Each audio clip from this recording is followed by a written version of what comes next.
انا يعني بقولها قدام الناس اهو، انا نفسي اشتغل اي حاجه مع الراجل الطيب ده. وانا في اف جي كنت حاسس ان انا متلج، خلاص مش عارف ارجع تاني للنمط ده. صلاح والنني الجيل ده احنا اتقابلنا في المقاولين بعد ما انا رجعت من امريكا،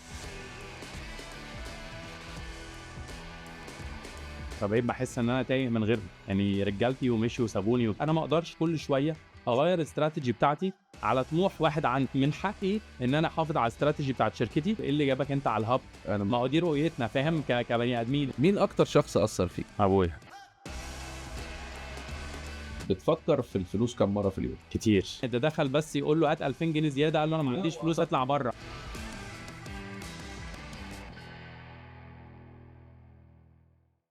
معايا النهارده واحد من الناس اللي غيروا قطاع بالكامل، وعلم الناس او علم كتير من الناس، عشان بلاش التعميم، يلعبوا رياضه، وخلانا نهتم بتاني اهم حاجه بعد الدين وهي الصحه.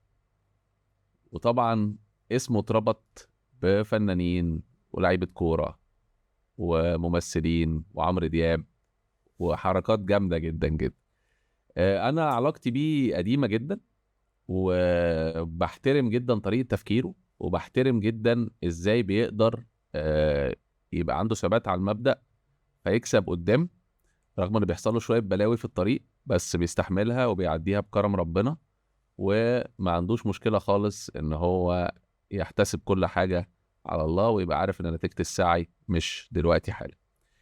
آه، اللي بتكلم عليه اكيد انتوا جمعتوا، هو كابتن علي مظهر، وده بودكاست المال الحلال اللي بنحاول فيه نغير الفكر عن البيزنس والفكر عن الفلوس، ان البيزنس مش حرب ومش بنفرم بعض ومش لازم ننصب ومش لازم نترجم كتاب اجنبي ونعمل زيه بالظبط، وان في اصول واخلاق واحترام وبيزنس حقيقي. كابتن علي، صباح الفل. طبعا الفرق. عامل ايه يا حبيبي؟ مقدمه عنيفه. عامل ايه؟ الحمد لله. كله كويس؟ تمام. كله جميل. يعني بقالنا كتير بنحاول نعمل الطلعه دي، فثانك يو وشكرا ان انت جيت معانا. لا ثانك يو يعني ليكوا كلكم for having me، وشكرا ان انت اصريت ان انا اكون موجود. ده انا شرف ليا يعني. اتقتلت ده عليك شرف يعني، ليا. قلت مش هينفع يعني.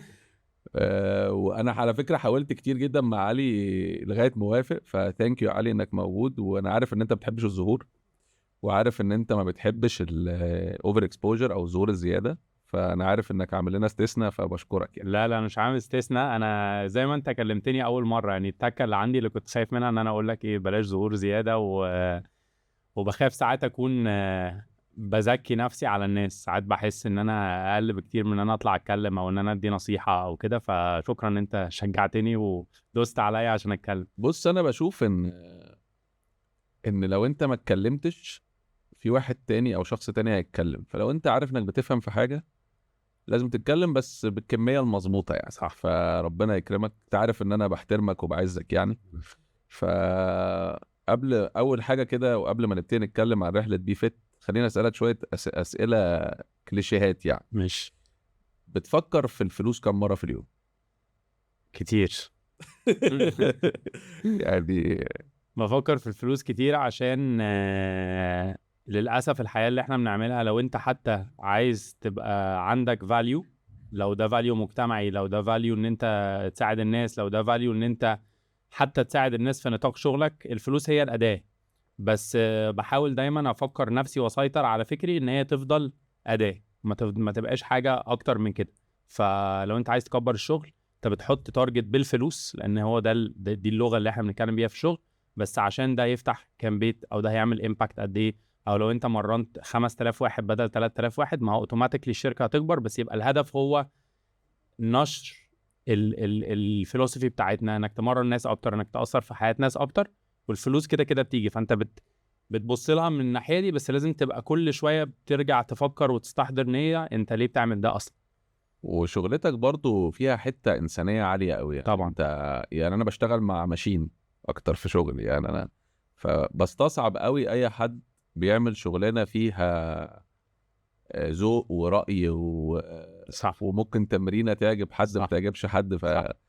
يعني بالنسبه لي صعبه جدا يعني. بص، انك تقدم خدمه هي فعلا من اصعب الحاجات، لان انا جربت اشتغل في مجالات تانية بشكل صغير كبارتنر او كانفستر او ككذا. انت وانس طلعت البرودكت وزقيته الموضوع انتهى، ومحدش كمان عارفك بشخصك او باسمك، صح. وحط تحت دي بقى 100 خط. فكل مشكله بتتحول الى حاجه فيري بيرسونال. يعني يجي واحد يقول لك يا اخي عيب عليك، بص الجيم وسخ ازاي، اكنه مثلا بيقول لي ان انا مثلا بيتي وسخ. ويا جماعه واحد دخل ووسخ وما لحقناش. انا مالي. يعني ما بس الموضوع بيتحول شخصي بطريقه مش طبيعيه، وهو ده سعر اللي انت بتعمله. فلازم تبدا تتعامل معاه برضو شويه بقله سنسيتيفيتي، او يعني تحط الموضوع اوبجكتيفلي وتبص عليه اللي هو اوكي خلاص الراجل عنده حق، جه مكان محتاج يبقى المكان نظيف. هو ما بيقولكش انت يا علي ان انت اللي مش نظيف، ودي خدت مني وقت ومجهود كتير انك جدا. تفصل لازم تفصل. كان في واحد صاحبنا رايح الكامب اللي كنت عامله في الصيف، فبيقول لي انا رايح اقعد اسبوع مع علي مظهر، هو ما بيقولش بيه فت. فدي برضو حاجه مسؤوليه طبعا شديده جدا طبعا. يعني. طب خلينا نرجع لورا شويه كده، اول شغلانه اشتغلتها كانت ايه؟ لعيب كوره. اوكي، قبضت كام؟ 300 جنيه وانا عندي 14 سنه في النادي الاهلي. 289 جنيه. ده سنه كام؟ ده رقم. سنه 14 سنه كان 2004. بس كانوا كتير يعني. رقم. لا ابويا روحت يوميها قال لي انت جامد. لا، قال لي شكرا خلاص انا ماليش دعوه بيك طول حياتك. خلاص لا انا من وانا عندي 14 سنه في النادي الاهلي انا ما خدتش جنيه من اهلي لحد النهارده. دي حاجه. ودي حاجه ابويا يعني الله يرحمه حطها فيا وترجمت لي مخي، ساعدتني ان انا اكني بعمل لفت بروجكت. الناس. بعمل بروجكت بزنس. فمن احنا بنتكلم على البيزنس والفلوس، خلاص انا من وانا عندي 14 سنه انت ببادجت. انا ببادجت ال 250 جنيه دول هعمل بيهم ايه ومش هعمل ايه، واحوش عشان يوم الخميس اروح المدرسه اكل اكل اصحابي او العب ماتش الكوره اخد منهم السندوتشات عشان احوش الفلوس وانا اروح بالليل. يعني خلاص ده اللي يودينا بقى، صرفتها في ايه؟ ال 250 جنيه دي ولا في الدلع بقى بتاع الشباب يوم الخميس بالليل بولينج وسينما ايام كنت اغنى واحد في اصحابي بقى. فاهم؟ كنت نجم. نجم طبعا. كابتن علي وبتاع. دي انت قد صلاح؟ انا اكبر منه بسنتين. انا وصلاح يعني صلاح والنني الجيل ده احنا اتقابلنا في المقاولين بعد ما انا رجعت من امريكا. النني كان معايا في الاهلي وانا صغير، وانا رحت امريكا ورجعت كان هو في المقاولين. صلاح كان طالع من ناشئين المقاولين. في احمد مبروك برضو صح؟ محمد مبروك كان معايا في الاهلي بس 88 اكبر مني بسنتين، بس كنا مع بعض في نادي اهلي مدينه نصر يعني. طيب يعني خليني برضو اقول حاجه كده، انت اتعلمت ايه يعني؟ وات ديد يو ستادي؟ كانت الدراسه ايه؟ انا ذاكرت فاينانس وايكونومكس في جامعه اسمها راتجرز في امريكا. رحت الجامعه دي بالصدفه البحته. كان في مدرب جاي مصر من دوري الجامعات يتفرج على واحد تاني صاحبي، ووقف اتكلم معايا انجليزي. طبعا هو لاني الوحيد اللي بتكلم انجليزي اصلا، فوقفت دردشت معاه. بعد 3 شهور لقيته باعت لي بيقول لي مش عايز تيجي بدل صاحبك ده، لان هو يعني اكاديميكلي ما اتقبلش في الجامعه، ما عداش. فقلت لابويا، قال لي يا عم امريكا ايه؟ وقعدنا نخش دايل اب كل يوم بالليل بعد ما امي تنام عشان ما تبقاش في بانيك، ما بنقولهاش، ما تبقاش هتسيبها. نخش نعمل الدايل اب ونبعت للجامعات كلها، وبدانا نفهم القصه بتاعت الجامعات وكده، لحد ما بعتوا لي حاجه اسمها ريكروت فيزيت 48 ساعه بيقول لك تعالى شوف. رجعت طبعا مش مصدق الفاسيلتيز وكده، وخدت قرار. وفي ساعتها يعني انت عارف ربك دايما عشان تروح طريق بعيد قوي لازم يقفل لك واحد بقوه. كنت انا بلعب منتخب مصر تحت 17 سنه وداخل الجامعه الامريكيه بسكولرشيب، ومش عارف اروح الجامعه. بلعب في اهلي مدينه نصر وبتمرن في استاد القاهره مع المنتخب، والجامعه في وسط البلد، فالموضوع مستحيل. فعماله تقفل والتانيه تفتح فتح، فتوكلت على الله يعني. وامريكا دي ضافت لك ايه؟ لا امريكا غيرت كل حاجه في حياتي. غيرت تفكيري. الحمد لله انا رحت بدري قبل السوشيال ميديا وقبل فيس تايم التكنولوجي. 2006 كان لسه بفيسبوك لسه بيبدا، وكان مقفول على الجامعات، وكان قصه يعني. وانا بكلم اهلي على سكايب وكده، فالانستنت مسجنج عشان ما كانش موجود كان فاصلني شويه، بس في نفس الوقت الهيلثي يعني اللي هو يوم الجمعه والسبت تكلمهم في الويكند. بس بتعيش بقى يومك كله معتمد على نفسك. عند 16 سنه ونص واخد فول سكولرشيب، لازم امنتين 3.7 جي بي اي، والعب 70% من الماتشات. لو اي واحده من الاثنين وقعوا تطير منك سكولرشيب، فما فيش هزار. انت رايح في مفرمه، يا تكمل يا تروح. هتروح مع الجامعه ب $30,000 وانسى يعني. انا داخل يو سي ب 30,000 جنيه. مستوى الناس اللي معاك كان مختلف خالص. مختلف ومفرمه، وانت جاي من بره تعليميا ورياضيا كل حاجه.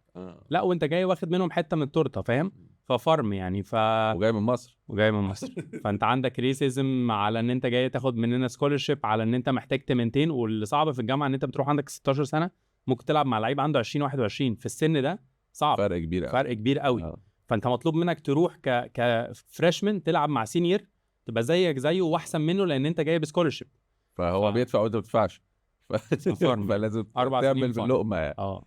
طب واشتغلت شويه انفستمنت بانكر او محلل مالي او اشتغلت بعد ما رجعت لعبت كوره سنه ونص بروفيشنال، اتعورت جامد وبطلت، رحت EFG اشتغلت انفستمنت بانكينج هناك. ده قبل الحادثه ولا بعد؟ بعد الحادثه. بعد الحادثه وانا بتعالج بعد الحادثه رحت رحت EFG.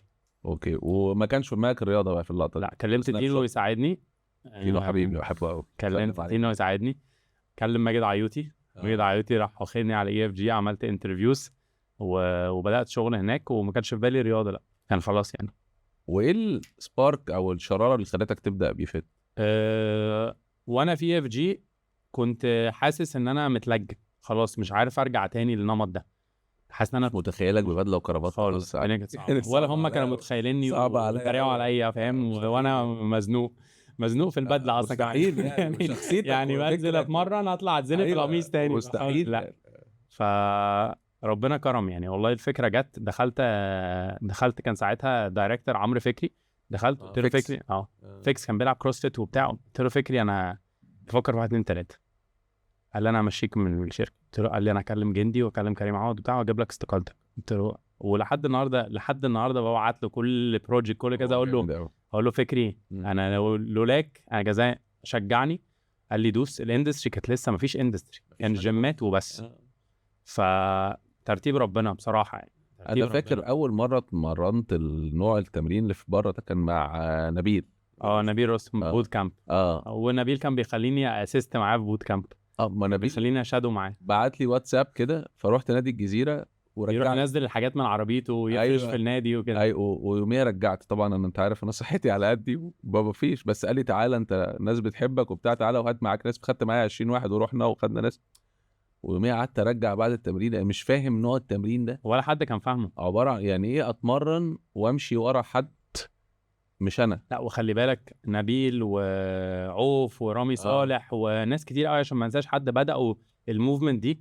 اصلا احنا كان عندنا في مصر، وده اللي انا شفته في امريكا بدري وما لقيتوش هنا، تتمرن لو انت بتلعب لعبه، يعني مثلا تروح تتمرن. ايوه اتمرن ليه؟ بلعب كوره. خلي بالك الجيم ده ايه؟ هو الجيم ده بيت البادي بيلدينج سبورت، بس هو كان زمان خارج نطاق البادي بيلدينج، ملوش يعني تروح الجيم تعمل ايه؟ يعني انت بتلعب كمال اجسام which is سبورت. يعني سيبك من قصه الفورمه والسوشيال ميديا والكلام ده كله، لو 3/4 الناس دي مفيش سوشيال ميديا ومش رايح يتمرنوا، صح، عشان نبقى بس واقعيين. اي حد يتمرن عشان شكله، هو غالبا لو ما بيتمرنش عشان صحته الموتيف ضعيف قوي، لو مفيش اكسبوجر هيزهق. فبدا يتغير المفهوم شويه، ان انا بلعب رياضه للرياضه، بس ده عشان يحصل لازم يعدي فتره انك تشوف حاجات بتتحسن في حياتك، فتبدا ما تتخلاش عن الرياضه. صعب قوي ابيع لك النهارده فكره ان دي مش اكل عيشك ومحتاج تنزل تتمرن وتكتئب. اصل خلي بالك التمرين ده حاجه تقرف. انت تروح وتلبس وتجهز حاجتك وتروح يتداس عليك كل يوم وتبقى تعبان، حاجه مش سهله يعني. انا برضو عايز اقول انسايت هنا سريع. انا ما كنتش مهتم خالص بموضوع التمرين، وكنت عايش وخلاص لغايه ما من 2 وقعت مرتين في سنه. مره كنت بعمل ماستر كلاس في ريتس، وقعت كوليسترول وضغط ونقلوني المستشفى. ومره كنت رايح فرح في التجمع، نزلت اخش الحمام في مول، وقعت في الجنين. فرحت وعملت تشيك ابس وبتاع، فالراجل قال لي انت عامل زي عربيه 128، قال لي كده بالظبط، حطيت جواها موتور فيراري. الشاسيه وكده مش مستحمل. قال لي انت بتشتغل 20 ساعه في اليوم، كنت وقتها بركب 3 طيارات في الاسبوع، تعمل كولز على طول، تاكل وحش، ما تتمرنش، هتموت. الراجل قال لي قدامك 6-7 شهور ويول بي باد نيوز، هتبقى خبر دمه تقيل. قلت له طب اعمل ايه؟ قال لي اتمرن 3 مرات في الاسبوع اي حاجه. فابتديت من وقتها افهم ان انا بتمرن عشان اعيش، صح، مش بتمرن عشان انا مش فارق لي الشكل قوي، شغلانتي حتى لو انا قلبوز بس بجيب لهم فلوس هيشغلوني، فاهم؟ طيب خلينا اسالك سؤال بقى، ازاي بقيت سيرتيفايد بيرسونال ترينر؟ يعني ابتديت فين وعملت ايه؟ لا رحلتي مع التمرين دي خدت كورس كتير. زمان لما ابتديت ما كانش في حاجات قوي، رحت كروسفيت، عملت ليفل 1 وليفل 2 كروسفيت ويت ليفتنج. بعدين دورت على حاجه اعمق شويه، لقيت دبلومه اسمها اوبكس، عملت فيها 5 موديولز. بعد كده دورت على حاجه اعمق، قابلت راجل في دبي لحد النهارده هو اللي بيسيرتيفاي ترينرز بتوعنا كلهم في بي فيت، اسمهم SHP Scandinavian Health and Performance. دول من اكتر الناس الكريديبل اللي انا لقيتهم في يوروب، هم اكبر almost اكبر certification في اوروبا. يعني they certify 500 600 person trainer في السنه في السويد ونوروي وكده. بنجيبهم مصر مرتين في السنه الحمد لله. they run our own internal diploma وممكن الناس تيجي تاخدها وتشتغل بيها بره بيفيد. فدوست شويه في موضوع العلام حتى ده. الاكاديميا يعني. دوست شويه في الاول. انا عايز اركز النهارده ان احنا ما نمشيش قوي في سكه علي والبيرسونال لايف. انا حابب ان احنا او الهدف من المال الحلال مش هو مش تنميه بشريه، هو بيروح في حته البيزنس بيزنس. مفهوم. فخليني افعص شويه في البيزنس. الفاند ريزنج، يعني انت النهارده كراجل كنت بتلعب كوره وحصل لك اصابه، وبعد كده رحت اشتغلت في ام جي، وبعدين لقيت اوبورتيونيتي فما شاء الله كبرت فيها. اكيد الفلوس كانت مشكله، يعني انت عايز الم فلوس وعايز اكبر، طب معيش فلوس، وانت يعني مش جاي من عيله فيها فاميلي بيزنس بتاع رياضه. انت صح. يعني انت بنيت نفسك بنفسك. صح. طبعا علموك وكده فما بنيتش من الصفر، بس يعني قصدي ما ورثتش الشغلانه. صح. عملت ايه في لم الفلوس وفهمته ازاي؟ بص بس انا اتكلم على المفتوح. على المفتوح. انا لميت فلوس بطريقه اندايركت شويه. انا ركزت على الخدمه وحسيت ان الخدمه هتبقى النو هاو اللي مطلوب والفلوس هتيجي. يعني انا ركزت ان احنا حسيت ان الجاب في السوق مش جاب فلوس. ليه؟ لان وانا ببتدي كان في اوريدي تشينز بقى لها في مصر 20 سنه.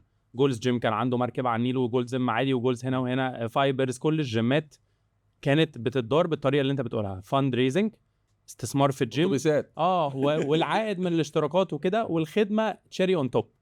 فانت بتروح يبيعوا لك العضويه، والبيرسونال ترينر هو مسؤوليته بقى يبيع لنفسه. وبيعتمد الناس ما تروحش اصلا، يعتمد بقى ان الناس ما تروحش، يعتمد ان الفاسيلتيز تبقى احلى، يبقى الكومبيتيشن دايما على فاسيلتي ليفل. انا اخترت الطريق ان احنا نقدم خدمه كويسه، وحسيت ان الفلوس هتبقى اسهل. وده ما حصلش الا بعد 4-5 سنين. قعدنا 5 سنين في الاول بنعمل تصرف كلاسز. من جيبك. بص من البيزنس. من ده مش عارفه بالظبط. مش شغلانه، مش شغلانه، وماشيه وفرع ورا التاني. لان الانفستمنتس كانت صغيره، وكان النو هاو هو الكوميونتي، وان انت تبني حاجه اجتماعيا بتربط الناس ببعض، والناس تحس ان هو شويه جزء من الفريق. خلي بالك كنت متاثر قوي برضو بالكوره وبالارتباط. فننزل نعمل ران كلاب، ننزل نعمل تمرينه لجروب A وجروب B وجروب C، والليفل يعلى. فركزنا الاول على البشر، فاهم، وانك تقدم للناس دي خدمه كويسه، والناس تبقى بارت اوف سمثينج. فساعتها لما البيزنس اتزنق في حته ان الفاسيلتيز بقت قويه قوي ولازم تكمبيت، بقيت تعرف انت ساعتها ان انت تجيب بقى ديفلوبر يساعدك هنا، انفستر يساعدك هنا، وتبدا العجله تدور. يعني على موضوع لم الفلوس ده، انا طول عمري ببني شركات يعني، وبشتغل موظف في شركات تكنولوجي، انت عارف التفاصيل يعني. فمن سنتين كده واحد من المنتورز بتوعي قال لي بقول لك انا جاتي، انت خلاص كده جبت سقف الموضوع بتاعك، انت دلوقتي شغلانتك انك تلم فلوس. قلت له يعني إيه؟ قال لي خلاص انت مش هتعدي، خلاص انت خبطت في السقف، هتفضل تخبط وتنزل بقى. لقيت نفسي عمال اتخانق مع الناس. فلما الفلوس دي صنعة، يعني الناس بتحس انها سهله بس هي مؤلمه يعني. ولميت كام لو ممكن تقول؟ يعني ممكن تجمع توتال الانفستمنتس اللي اتحط في الفروع بتاعتنا النهارده، كان يكون مثلا في حدود، قول جنيه لان الدولار يعني طبعا عشان كده يطلع وينزل. طبعا ممكن تكون في حدود مثلا 100 مليون جنيه. اوكي، 100 رقم كبير يعني. ما شاء الله. على ال5-6 سنين اللي فاتوا يعني. اوكي. رقم كبير على نوع شغلانتي طبعا. بس مش كبير في الجيم اندستري. 100 مليون جنيه ممكن يتفور بيهم جيم كبير. جيم كبير، جيمين كبار. يعني ممكن شركه دي تستثمر في الرياضه 100 مليون جنيه تعمل بيهم جيمين اليت. بس انا عشان بدات من حته تانية، انا دي تعمل لي تربنه. انا ما تدينيش 100 مليون اعمل بيهم فرع و30 مليون. انا احب بالظبط بازل كده تتكون، حته ايكونوميك، حته فلوس، حته سيرفيس. لو انا مش ضامن خدمتي ما افتحش الفرع. جالي بيتش داك من اسبوعين لحد بيعمل حاجه فاسيلتي في الامارات، عايز 850 مليون دولار. فطبعا بصيت عليها كده، فبصيت لا هي فعلا غاليه. طبعا انت هتبني الفوق وتعمل واكويبمنت ومش عارف ايه. شغلانتكم صعبه جدا، فيها ديبريشيشن الحاجه وبعد 5-6 سنين الحاجات دي هتبقى في تكنولوجي جديده، والحاجات دي كلها هيبقى هترميها يعني. بالظبط يعني مش هتبقى. وبعدين المكن لما بيبقى وحش بيبقى وحش قوي صح. يعني بالذات بحسها في الساحل. عندك انت بصراحه ما فيش الكلام ده. صح. بس في كذا فاسيلتي رحت اتمرن فيها. لا طبعا ما تدينيش مكن احسن. طبعا التلزيقه والتلزيق ده. طبعا. طيب ايه الغلطات اللي عملتها في الاول اللي انت تقولها لحد وتقولها لنفسك؟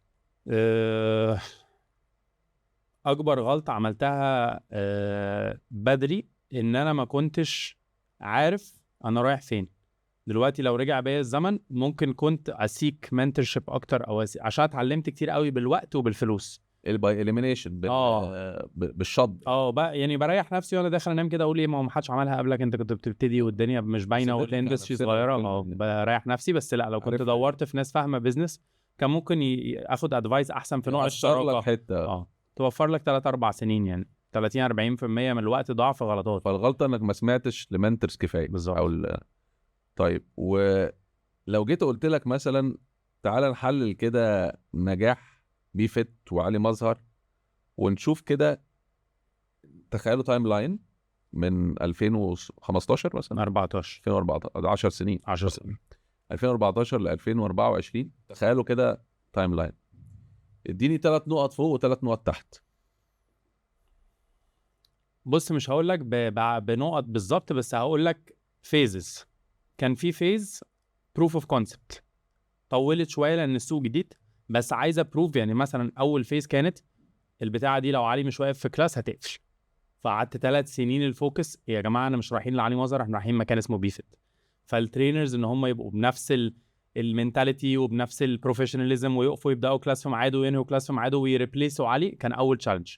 فبقى اول ما فتحنا 3-4 فروع وبقوا كلهم ماشيين، بقت الفيز اللي بعدها انت عمرك ما هتقدر تكمبيت مع الفاسيلتيز، عمرك ما هتقدر يبقى عندك جيمات والجيرني قصيره قوي، الدنيا بتمطر انت بتقفل، الصيف انت بتقفل، الشتاء انت بتقفل. فبدانا نشوف لاير تاني في البيزنس ان يبقى عندي فاسيلتي جنب الكلاسز. فلا طب احنا مش هنعرف نكمبيت مع الجيمز ومش هينفع يبقى عندنا جيمز الناس دي معاها ديب بوكيتس ومعاها فلوس كتير. فدي السناب شوت التاني. جه كوفيد، قعدنا في البيت. لما قعدنا في البيت كان كل الناس بتسمع النظره التشاؤميه بتاعت وبعدين ومش عارف ايه. ربنا كرمني بفكره قد كده ان احنا نحول الكلاسز، ان احنا كنا بنبيع كلاسز، تيجي تشتري مني كارت 100 كلاس. فقلت انا عليا بيبلز، ما دي ديون، انا عليا النهارده 6-7 مليون جنيه الكلام ده في 2020. لو انا فتحت وما عرفتش افتح كلاسز انا لازم ارجع 6-7 مليون جنيه ناس وانا معيش، انا باخد الفلوس ادورها في الفاسيلتيز اللي جايه وكده.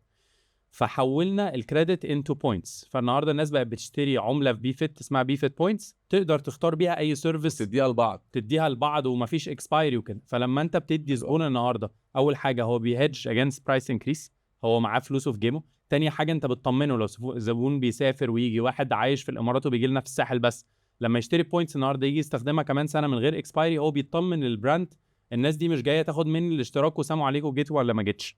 الحاجه الثالثه ان انت بتقدر تكروس سيل الفاسيلتيز والسيرفيسز. فانت ممكن تفتح فاسيلتيز فاتحين قدام بعض في نفس الشارع، واحد كلاسز وواحد جيم يشغلوا بعض، فبقت ايكو سيستم، بقى لايف ستايل شويه، بقت ده ثالث فيز.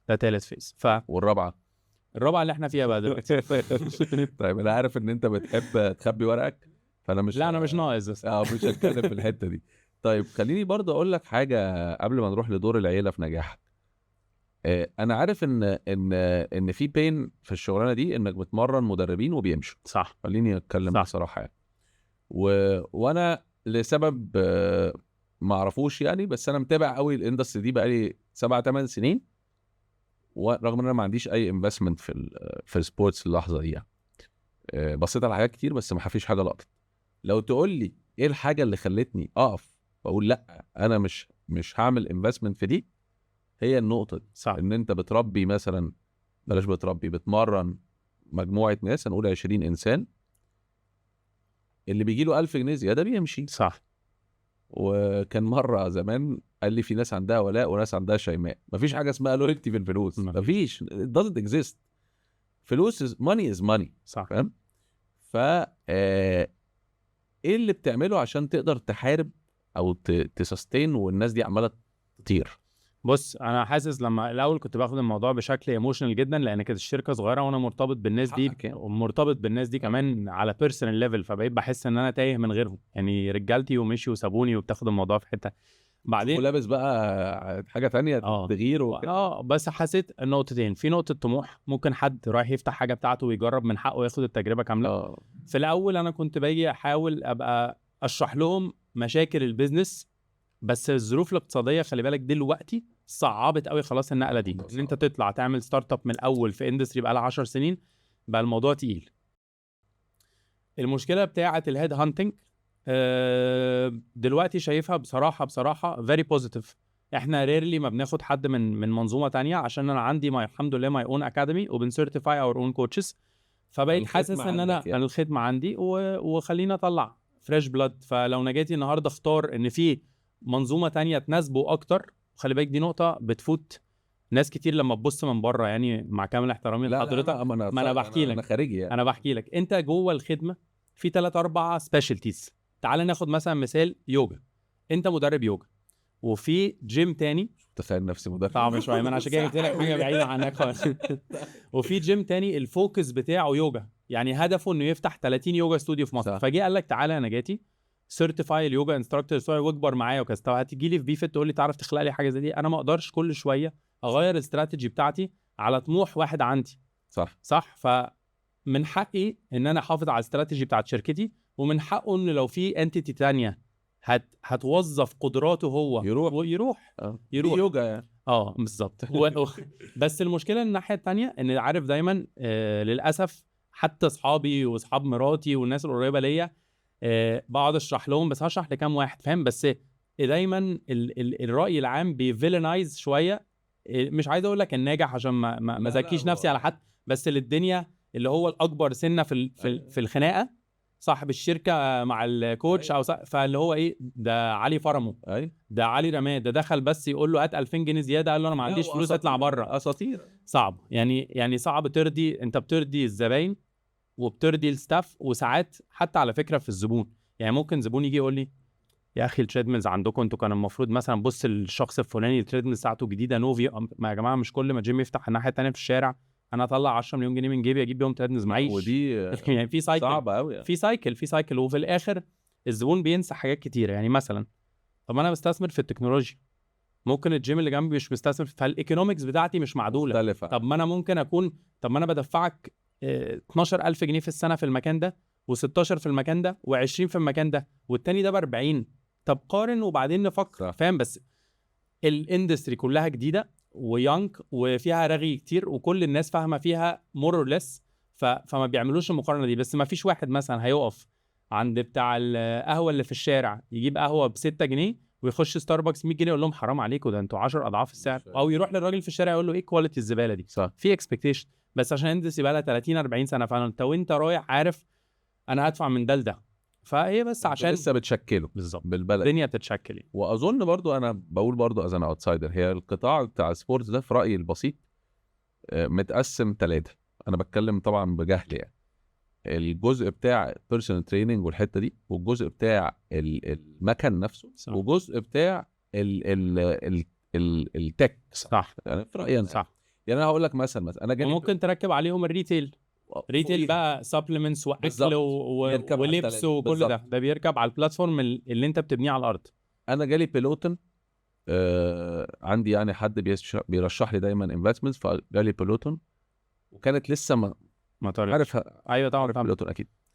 فبعد ما جابها لي قلت له طيب تمام، احنا كنا في بدايه الكوفيد، قلت له تمام بدايه الكوفيد هتشتغل في الكوفيد، هتكسر الدنيا في الكوفيد خلص، بعد كده هنعمل ايه؟ انا بتاع باد نيوز شويه، هنعمل ايه؟ انا هشتري النهارده السهم مثلا اقول فور سمبلسيتي $1، هو كان ب10 سنت. صح. انت بتقول هيبقى ب$10، صح. انا بقول لك هيبقى ب$10. صح. لو انا ما لحقتش ال$10 وهو بقى بسنت، طب انا هلبس. صح. فمش هاخدها. واي تشوز وايزلي نوت تو تيك ات. والراجل ده بقى بيطلع لي لسانه بقى، فكل شويه يبعت يقول لي بقى ب30، بقى ب40، بقى ب50، بقى ب60، وانا ايه بقى اقرا وما بردش. لما لفت بقيت اقول له بقت ب20، بقت ب10. فهي برضو فيها ترندز، فيها ترند طبعا. يعني في حته برضو ايه، يعني انا مثلا اكلمك عن نفسي، انا بتمرن في الي 7 وانا ما اعرفش لو في كومبيتيشن يعني، بس ومن احسن الجيمز عشان جنب البيت يعني. بس انا بالنسبه لي بتمرن في الي 7 لانه قريب من البيت، فول ستوب، مع احترامي لكل حاجه. فجزء القرب من البيت ده كونفينينس هو الموضوع 100%. انت لو قربت من بيتي اكتر من الي 7 انا هجيلك. وانا عمر غزالي صاحبي جدا، ونتكلم في التليفون، ولو حد حاول يوقع بيرفع عليه سماعه التليفون في الدنيا يعني هو عادي جدا يعني. والي 7 جه فتح جنبنا في التجمع، في كوتشز من عندنا راحوا هناك، والموضوع يعني الدنيا اللي بحاول اقول لك تاني هو ما ينفعش عمر يروح يعمل كده بقالي 7 امشي وراه، ولا نروح اعمل كده بيفت امشي. مستحيل. نفس الحاجه بالظبط لما تيجي تنزل على ليفل الكوتشز، لو الاستراتيجي بتاعه البراند ده تناسب الخدمه اللي انت بتقدمها، انت اختار. دي بلاتفورمز، صح. دي بلاتفورمز. هديك مثال تاني. انا قعدت السنه اللي فاتت كلها اشتغل على بروجكت انترتينمنت في الساحل مع اعمار، ولا ليه دعوه بالرياضه. ممكن كمان 3 سنين انا وانت نعمل مطعم، حاجة ممكن تانية. نعمل تكنولوجي بتعمل يعني. هقعد انا كل واحد فينا، انا بيفت دي يعني مش امي، فاهم يعني؟ انا أيوة. وامي مش هنتقطع عن بعض، انا ومراتي مش هنتقطع عن بعض، انا وعيالي مش. بس بيفت دي منظومه انا بمثلها. بس الموضوع مش بيرسوناليزد، هي بس عشان الاندستري يونج وانا سني صغير وكلنا قاعدين على ترابيزه. بيسرع. بالظبط. يعني لو انت شلت، ودي هنيجي فيها، لو شلت اي شخص ايلون ماسك من تسلا، العربيه مش تبقى بالسعر ده، صح. سواء اردت او لم تريد يعني.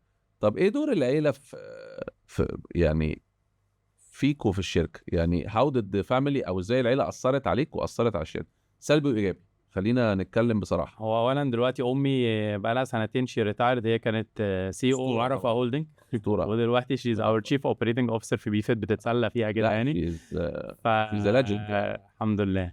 فهي انا حضرت كذا ايفنت، كانت هي من الناس وقت ما كانت في كونكريت، صح؟ لا، خالتي كونكريت وامي عرفه. خالتك. خالتي امي في السويسريه الملابس الجاهزه سي او أوكي. المانيفاكتشرنج سايت، وخالتي في الريتيل سايت كونكريت. هم 2 سي اوز في عرفه هولدنج، هم 2 ريتايرد مع بعض. ده انت عندك حاجات بفكر اشتغل في اللبس بقى. انفورميشن، لا انفورميشن ونولج لازم صح. تستفيد بيه. طبعا. فامي دلوقتي ما شاء الله. تاثيرها دلوقتي خلاص بقى كمان دايركت في الشغل.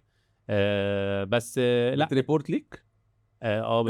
بس يعني ما اطلبش اي يعني ريبورتس انت يعني. انا اللي بريبورت ليه يعني. انا ما اجروش اطلب ريبورت يعني انا اسف اللي هو طبعاً الدنيا على تمام اوكي اللي انت شايفاه يعني. لا طبعا يعني الحمد لله يعني. لا العيله، مراتي وعيالي وامي واخواتي وخالتي they keep me grounded يعني.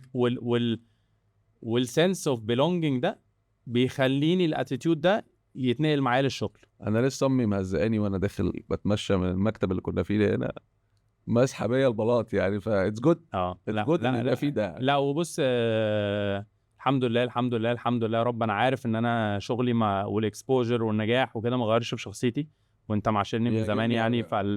بس انا حاسس ان ده طبعا ربنا والعيله. انت كل ما تربط نفسك اكتر على الارض وتفضل على الارض وكده، كل ما تسيب نفسك تقعد تعمل كده بص دماغك انا هتسيب يعني. انا هقول لك حاجه، انا بتغير، بس انا بشوف ان الفرامل هي الدين والتربيه. طبعا. فكل ما اروح احاول ارجع، ويعني وبضطر بقى اعمل حاجات اكستريم. انا بقفل السوشيال ميديا 6 شهور في السنه، جزء منها تهذيب لنفسي، فاهم. وجزء منها ان انا اقول لا، انا ده كله جرافيكس واحنا هنموت يعني، I have to deal with it، صح. ان انا اقدر اتخلص منه يعني. صح. خلي بالك جزء ان انا قاعد هنا وان انا بهوست، هي بوردر لاين تهذيب ليا برضه. ما تتكلمش عن نفسك بقى بالظبط. It's not about me. صح. It's about علي. صح. It's about الناس. فدي برضو حتة لازم كل شوية، انت فاهم يعني. لا وخلي بالك يعني انت نفسك بتسوحك، فاهم؟ انت كل شويه حد ياخد تلاقي فلازم صعبة. وبعدين كل واحد عنده طقوسه بقى اللي بتمشي معاه. تيجي في دين، تيجي في عيله، تيجي في قران، تيجي في يعني كل واحد يشوف ايه الفورمولا اللي تخليه اللي ترجعه بس. يعني كان احدى الشيوخ بيقول لك كان يمسح الحمامات. صح. فكل واحد ليه الحمامات اللي بيمسحها. طيب خلينا نروح كده على حتة كده. مين اكتر شخص اثر فيك؟ ابويا. فول ستوب يعني. فول ستوب. ويعني التأثير ده من اسباب ان انت بقيت عالي منظر، ولا من اسباب ان انت ما عكتش؟ في فرق كبير قوي بين الاثنين. من اسباب ان انا بقيت علي البني ادم، مش علي مظهر يعني. انا بتعامل مع نفسي، خلي بالك دي حاجه ممكن اكون اول مره اقولها يعني. انا علي مظهر ده بالنسبه لي ذا برودكت، زي نجاتي، ده براند احنا يعني، برضو ده شخصيه اعتباريه. فانا لو انا مش في الشو اللي هو الشغل، انا لما اطلع قدامهم 80 واحد امرنهم انا شو يعني، كاني بغني صح. فانا بحضر نفسي للشو، بركب عربيتي اول ما اروح خلاص. لا يعني بعمل حاجات في بيرسونال لايف بتاعتي ما حدش يتخيلها يعني. ما انا شبهك شويه، فهو اللي ساعدك انك تبقى الكونتنت ده او الشخص ده يعني. الفتحه بقى على روح شيخنا ومولانا. طيب بتتابع ازاي اكتر من 18 فرع؟ امي. بص احنا عندنا حتتين مهمين جدا كبيور بيزنس بقى. انا استراتيجي، احنا حتى في المكتب عارفين الباست مش انا، الفيوتشر انا. انا شبهك شويه. فاحنا بنقطع خط، فانا اسلم امي وشريكي احمد شامه الارض. بحبه قوي. انا ما جميل. اعرفوش كويس جميل. بس بنسلم على بعض، بس بستنضفه كده. لا بص بحسه انسان انا قابلته في 2014 2015 من اول ناس اتمرنت معايا في قطامية هايتس. البيزنس ترانزاكشن بينا خدت 5 دقايق على التليفون وانا مروح. عشت في بيت مامته في قطامية هايتس 3 سنين واحنا بنبني البيزنس في الجراج عندها. هو فاميلي يعني، هو مش شريك يعني. شامة هنغير حصص، شامة هنستثمر، مهم. شامة بقول الشخص لك السهل ده هفتح في كوالالمبور، هنعمل براند لبس وهيخيش، هنعمل براند قهوة وهيخيش، هنروح نعمل هوديز ومش هنكسب، هنعمل فرعين نفلس فيهم، هو معايا. فدي نعمة. الناس اللي جايه معاك على الموتوسيكل لا دي نعمة مهمه دي أوي. نعمة مش طبيعية. فظيعة. فأنا بسلمهم الماضي وأنا بسوق المستقبل كاستراتيجي وبزنس ديفلوبمنت وكده. ودلوقتي عندنا ادهم في الكوميرشال، عندنا علي خالد في الماركتنج، عندنا ناس كتير. مش عايزه انسى اسامي، بس وي هاف سوليد اكزيكتيف تيم كده. لا ما بعرفش اتحرك من غيرهم خلاص يعني. كلهم جراوندد، كلهم مش فارق لهم الشو.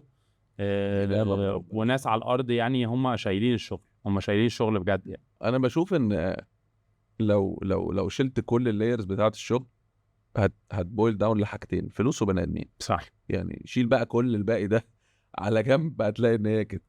طب ايه قصه ذا هاب؟ انا لما شفت القصه دي، خلينا بقى بص، انا بعزك وانت عارف بحترمك احترام وبحبك جدا، وانا بلانت معاك يعني. لما شفت ذا هاب دي ست، هو علي بيعمل ايه؟ سوري يعني كانوا كل الناس عادي. هو مش قصته خالص. هو علي يعني سوري. لا هل دي سبوبه؟ صح. ولا هل لقى نفسه في الصيف عنده ساعتين زياده؟ ولا هل هو السوشيال ميديا كبرت فعايز كلنا بنعمل حاجات دي. عادي. فانا عندي سلام نفسي يعني، بس انا منك مش كده. فدي ايه قصتها يعني؟ بص، في كام شخص كده في البيزنس بقى لما اشتغلت على الارض، منهم مثلا حسام حسن في ووتر واي، منهم باشمهندس مصطفى القاضي في رهيب. اعمار. في كام شخص عشان ما انساش ناس. بس خد يا علي والسوق يعني، نبقى قاعدين كده بندردش. ف حسام حسن يلا نزلنا بدروم في ووتر واي 1 وانا ساكن في الكومباوند، واحنا علاقتنا بيور فريندشيب يعني. هو زي ابويا الروحي. هو زي ابويا الروحي فاهم. ده بدروم. قلت له بدروم ايه يا حسام؟ ما حدش هيخش لنا جوه الكومباوند وكذا. قال لي تستلموا مني كمان 6 شهور. اول جيم ليا كان اللي هو فول فليدج جيم كان معاه، وانا كنت هو الاسود ده ما بقاش اسود، هو منور وفول، هو بقى الفلاج شيب بتاعه. بس وثق في قدراتي وامباورد مي، ولحد النهارده هو فات 8 سنين وشايلها له. مهم قوي. الصيف اللي قبل اللي فات احنا مشينا من بالم هيلز في هاسياندا ورحنا مراسي في ظرف 3 شهور. هم كان عندهم different strategic direction، ومشينا فجأة وبقى قدامي 3 شهور ولاقي مكان في الساحل بعد 7 سنين احنا بانين الساحل على كتافنا، وهوقع البراند ووقع مجهودي اللي انا بنيته السنين دي كلها. فروحنا باشمهندس مصطفى اداني السيل سنتر بتاع عمار وامباورد مي، وراجل يعني فاهم. خلصنا السيزون الاولاني ده، وكان الاهلي عامل زحمه قدام المارينا، مش فاكر ايه اللي حصل، كان متعصب على التليفون وقاعدين بندردش وكده. فقلت له ما تحط التينيجرز في حته تك تك تك. لقيته بيكلمني بيقول لي في ارض كذا، هوبا يلا يلا يلا هنجيب كونسلتنت هنرسمها. كل ده مش عارف، اصل برضو اعمار ممكن يرسموها يحطوها في الدرج فاهم. ممكن يعني ممكن اي حاجه، وممكن العضلات مختلفه. وانا كتكوت فاهم. فالديفلوبمنت تيم they led الماركتينج تيم، they led التالنت يعني، they supported me في كل حاجه لحد الاوبننج، وقالوا لي يلا خد سوق. فكانت بالنسبه لي زي ما كنت بقول لك السكوب. انت كنا بنتكلم حتى قبل ما نطلع لايف يعني، طب انا سعيد اصلا في ايه؟ انا سعيد في رياضه وسعيد في حاجه تانية خالص. وزي ما انت تقول ايه اللي جابك انت على الهب؟ ما هو دي رؤيتنا فاهم كبني ادمين يعني. وانا كمان بقول لنفسي لك وقلت وانا بقول لنفسي انا مالي ومال القصه دي، وانا افهم منين تننس ومشاكل وخناقات وعيال صغيره بتتخانق وعربيه مباحث يلا نجيب عربيه مباحث تقف قدام بي او اس ورابرز بقى نجيبهم ياكتيفيتوا. انا مش عارف اسم الرابر اصلا. يقولوا لي ده اجمد واحد دلوقتي في تيك توك. انا مش فاهم حاجه. فدخلنا في حته بحر، بس سعينا واجتهدنا. وعشان كده بقول لك التيم شهر 5 جماعه احنا هندير الهب، هيفتح كمان شهرين. اشتغلوا معاك. اشتغلنا والحمد لله it was very successful. بمناسبة الجيل الصغير، امبارح كنت ببص على الانفلونسرز في الرياضة، لقيت واحد كده بقول لك شعره كيرلي كده وجسمه هو مش الشكل بتاعنا يعني. انا كنت بحب الصنباطي بجرامي فاهم. فواضح ان الجين زي عايزين فورمه تانية خالص، طبعا فده بيغير الاتجاه. فممكن ده ده يفهمك طبعا برضه طبعا الناس دي عايزه ايه. هتجيلك طبعا. كمان 10 سنين تتمرن بعد طبعا ما يخلصوا تشيكن ستريبس ويدفعوا الثمن بقى. طيب اكلمك في موضوع بايخ شويه، وهو الكي مان ريسك.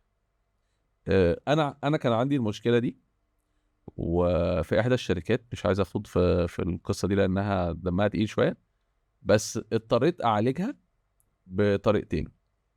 اول حاجه جبت سي او وقلت لهم انتوا اللي سايقين وكانكم بتديروني.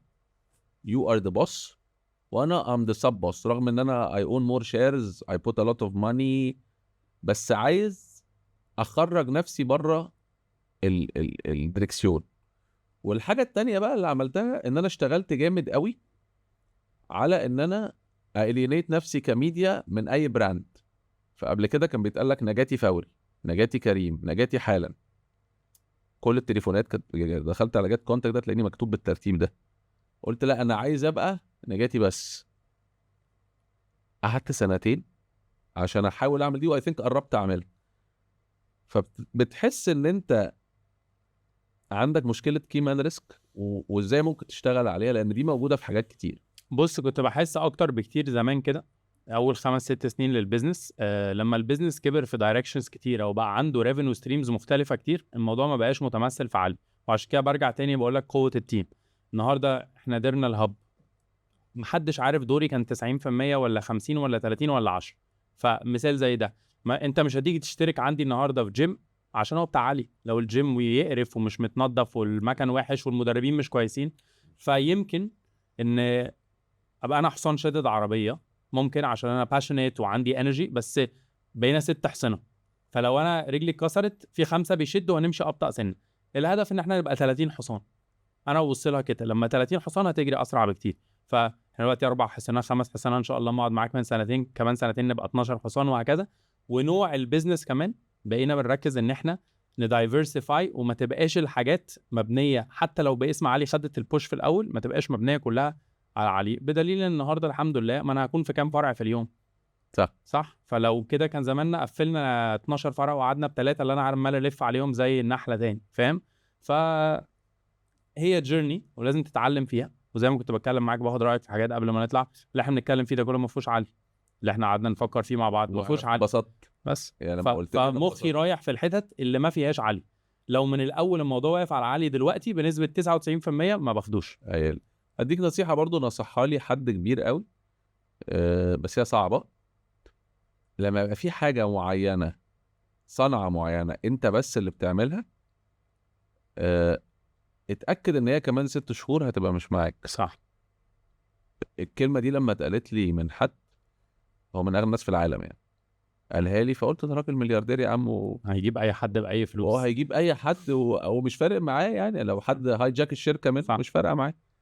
فجربتها في موضوع معين قوي يعني، حاجه معينه قوي، بطلت اعملها واديتها لحد. انا ببقى بروتكتيف قوي قوي قوي. انا حاسك فاهم انا بقول ايه في الحاجات دي يعني. تحس ان هي سر الخلطه كده، عارف. فاديتها لحد، حسيت ان انا فضيت حته من مخي، فابتدى يبقى في مكان لحاجه تانية. صرت مفضي حاجه تانية. فبقيت عايز افضي مش عايز املى، which is يعني، ودي حاجه مهمه. طيب ايه اللي اتعلمته من الكبار، من الكبار في مجالك؟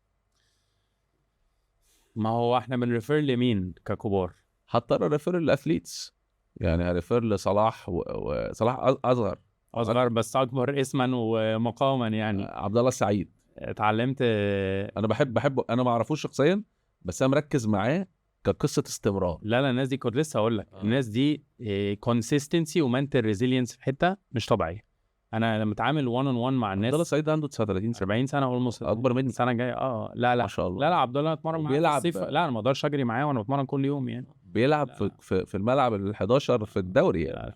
لا حاجه صعبه يعني عادي قصدي يعني. لا الناس دي كونسيستنت بطريقه، والناس دي بص زي ما انت قلت كده في البيزنس هم بيعملوها انا بيرسون ليفل. هو بيعمل نفسه كأنه شركه. فهو بيفضي دماغه عشان عنده تارجت واحد. الاكل مع ده، الادفايس واللايف كوتشنج مع ده، الريكفري مع ده، العقود مع ده، الكوميرشال مع ده، السوشيال ميديا مع ده. هو بيلعب كوره. حلو قوي دي. وان تراك مايندد، ممكن الناس تبص لها باللي هو مفيش اول كاردز، هو في وان كارد، هو ماستر بيماستر ذير كرافت. يعني هو عنده كونسيستنسي مرعبه انه يوصل في الاخر ان هو بيماستر كرافت. هو بيعمل كوبايه القهوه دي بس ما بيعملها بيعملش حلوة. غيرها، وهيعملها يطلع اللي يطلع، هو هيعملها مفيش زيه. فدي حته صعبه كنت جدا. بتكلم مع حد من الخليج الاسبوع اللي فات، فبقول له نصيحتك ليا ايه؟ قال لي كلمه دمها تقيل بس هقولها يعني. قال لي لازم تبقى زي عمرو دياب في الغنى، او زي كريستيانو في الكوره، او زي مايكل جوردن في الباسكت. لان لو انت حد في شغلانتك في الحته دي، you don't need، مش محتاج introduction، مش محتاج حد يعرفك على حد، مش محتاج جمايل ولا وسايط، والاهم من الاثنين انت اللي بتسد برايس، انت اللي بتحط السعر. صح. فانا راجع في الطياره، الكلمه اللي قالها لي وجعتني جدا، لان البار عالي قوي. اصل يعني نختلف او نتفق، حد بيحب الغنى او لا، حد بيقول الغنى حرام، الغنى حلال، الكلام ده كله، حد بيقول الرياضه متعبه او الرياضه صح، حد بيقول ايا كان. الناس دي نجحت في مجالها. صح. بتكلم دلوقتي على الكونتنت. صح.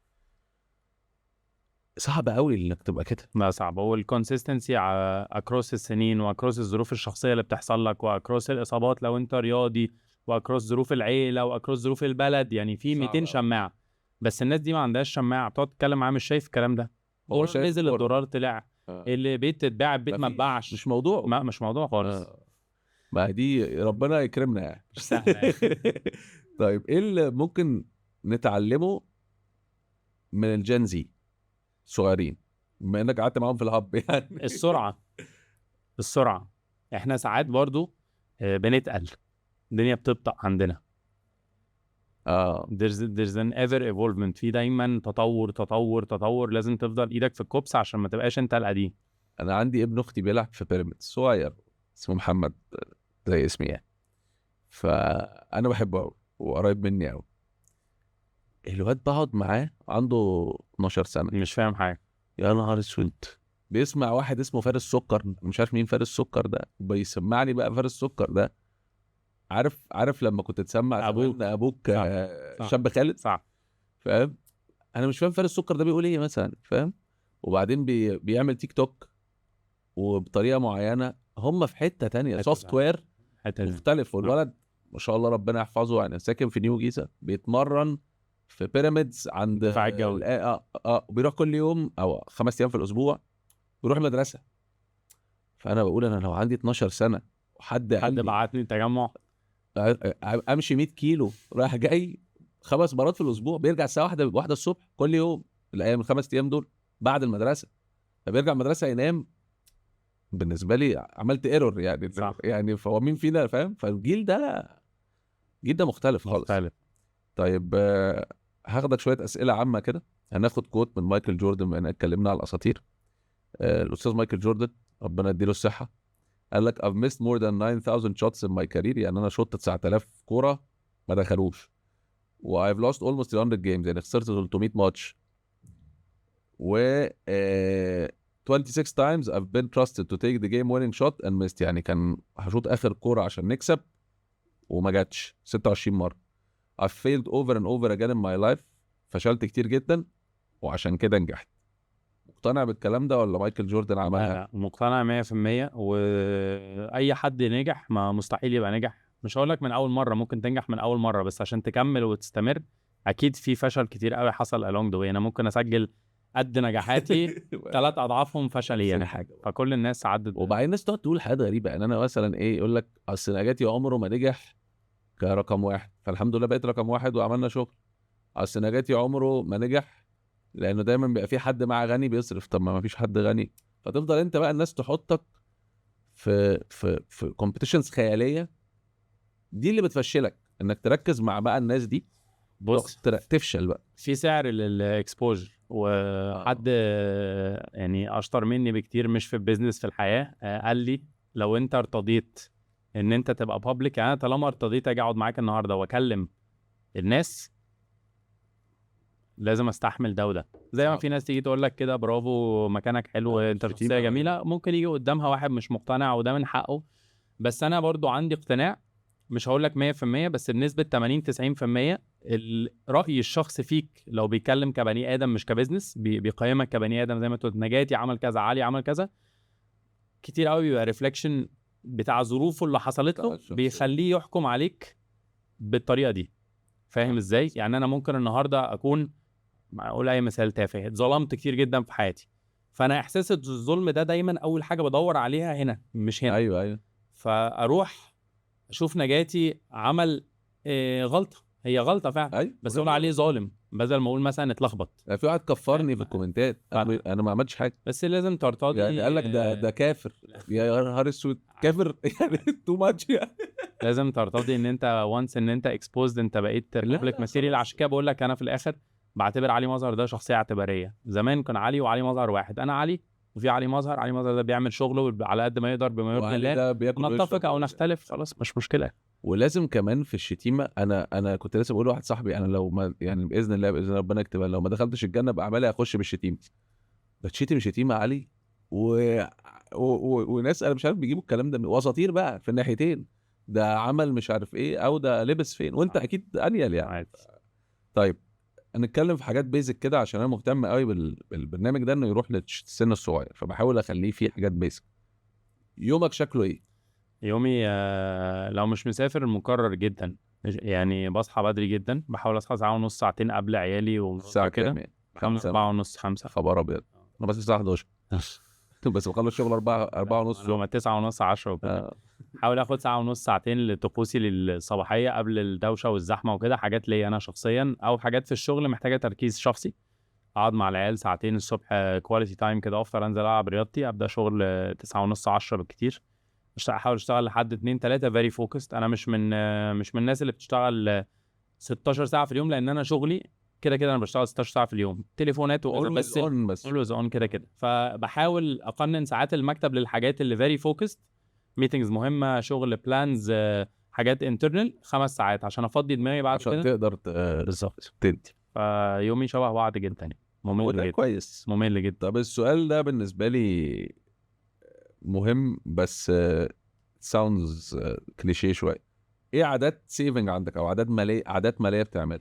بص انا فيا ميزه ان انا خفت جدا من المستقبل بدري لما ابويا توفى، مع انها هي كانت في حته يعني ايموشنال اكتر منها فاينانشال، بس فادتني جدا فاينانشال. نورت. لابني الكبير، وامي موظفه في يوم من الايام هتمشي، مفيش فاميلي سيفنجز، مش عندنا شقه واحده ملك، كله وكله ايجار، وبنصيف اسبوع في الساحل، وعيله طبيعيه جدا كله. اسمع ابويا وامي بيحوشوا عشان المصيف، شقتنا ايجار، عربيات على قد مفيش حاجه يعني. فكنت عارف ان انا هشيل الشيله، فاهم؟ احساس حلو قوي قوي وخلاص اصلا الاتيتيود ما اتغيرش، هو ده بقى ماي دي ان ايه يعني. انا بزنق نفسي في بيسموه عمود الخيمة انفستمنتس وخلاص يعني، ما اللي هو العمود اللي شايل الخيمه يعني. ما بعيش لافش لايف ستايل يعني، ما بعرفش اعيش العيشه دي. بعيش كويس قوي ومرتاح قوي، واحاول احسن وضعي ووضع عيلتي وكده، وادلع على حواليا واتدلع شويه، بس ما عنديش اي بهرجه يعني. بتحوش يوسيف؟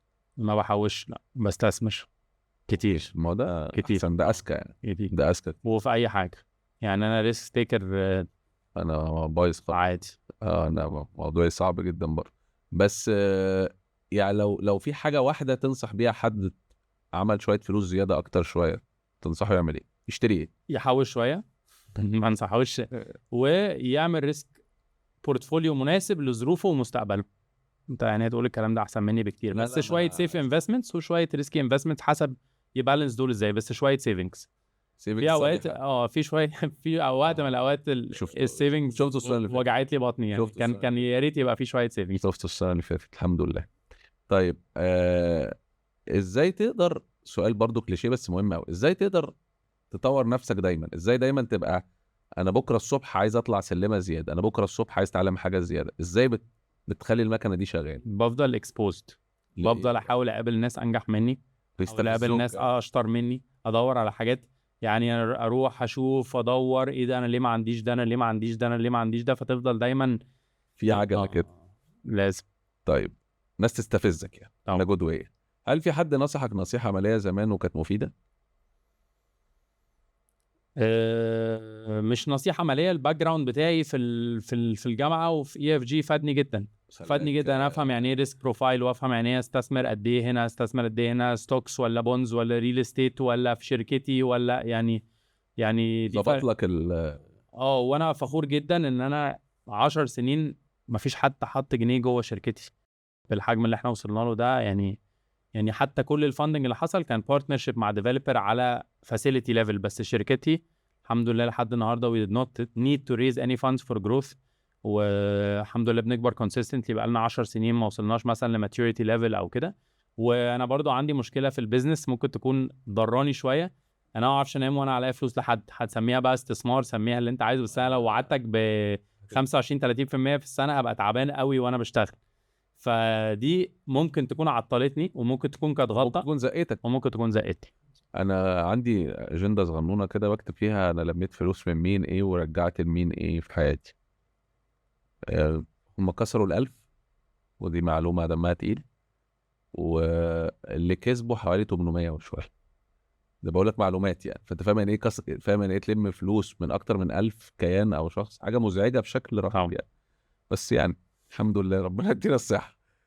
آه، لو علي قابل علي اللي في بدايه حياته، علي اللي هو عمل الحادثه وراح اي اف جي، اول يوم في اف جي دخلت عليه انت دلوقتي علي جاي له من الان جوهينا كده، هتقول له ايه؟ هقول له انت